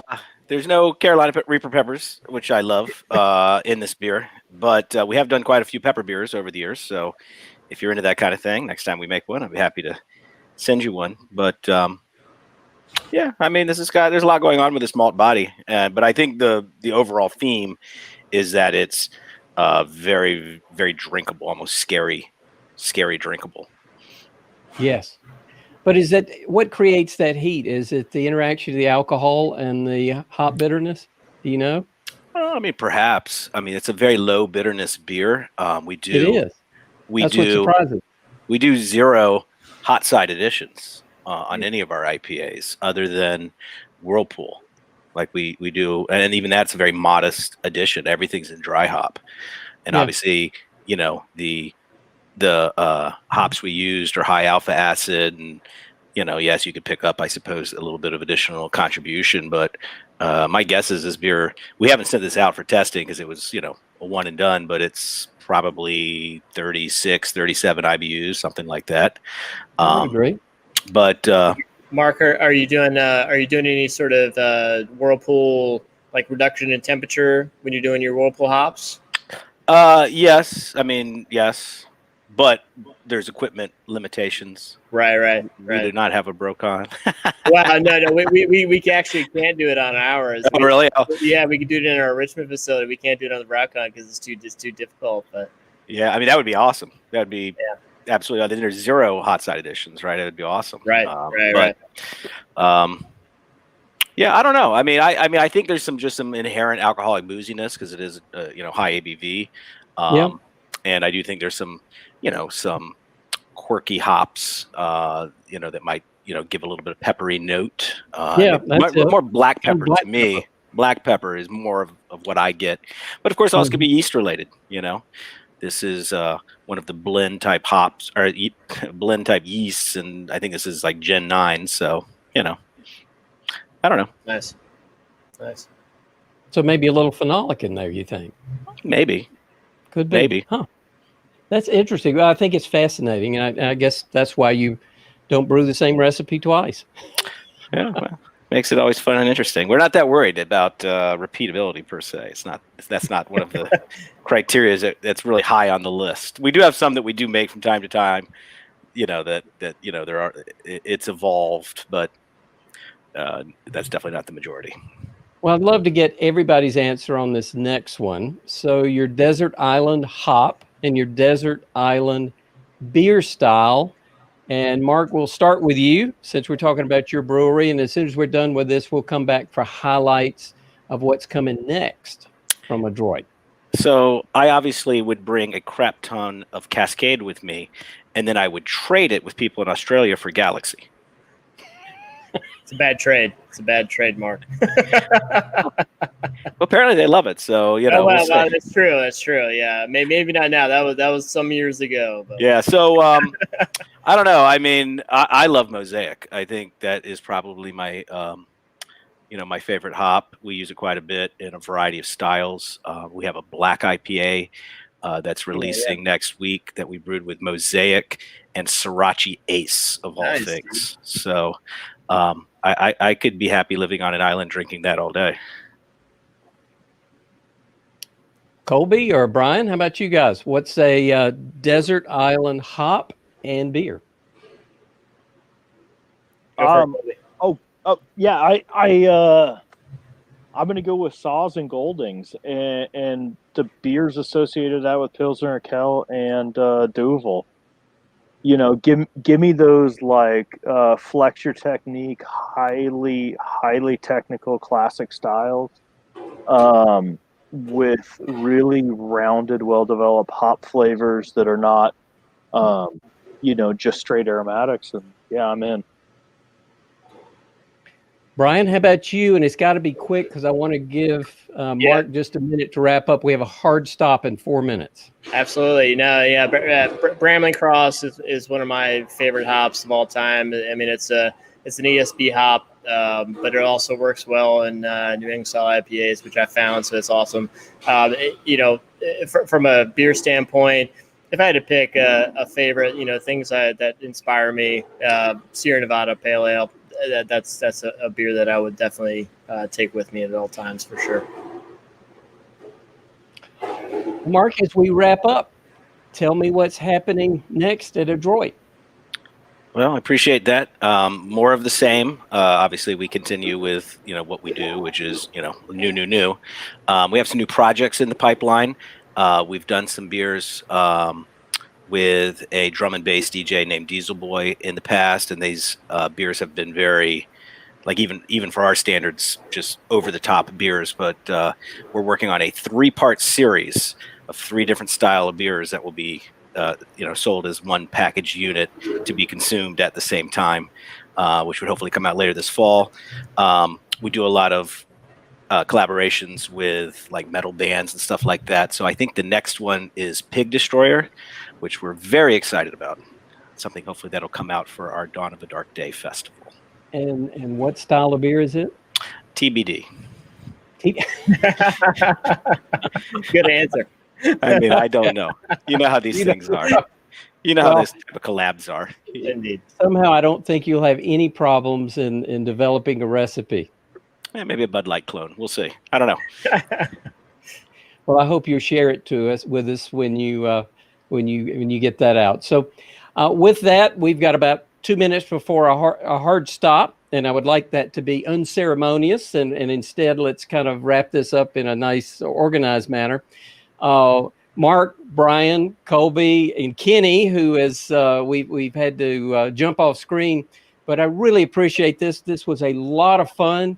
I know I learned a lot. I know I drank a lot of delicious beers, and cheers to all 3 of you. You guys know how to brew some wonderful beer. Brian, I hope they'll let you out. It looks like the lights are out. I hope the doors may close it down on me. Yeah, we'll see. I got a key, though. It's all right. I know where all the switches are. Well, thank you. I appreciate everybody taking so much time to not only prepare, but actually present this. This was a lot of fun. So with that, in the audience, I appreciate we had a huge crowd tonight. It was a lot of fun. And this will be a lot of fun going forward. We'll do another one of these next month with 4 more brewers and 4 more delicious beers. So until then, this is the Beer Connoisseur Beer Buyers Club podcast and live stream, and we will see you. Cheers. Cheers, guys. Cheers.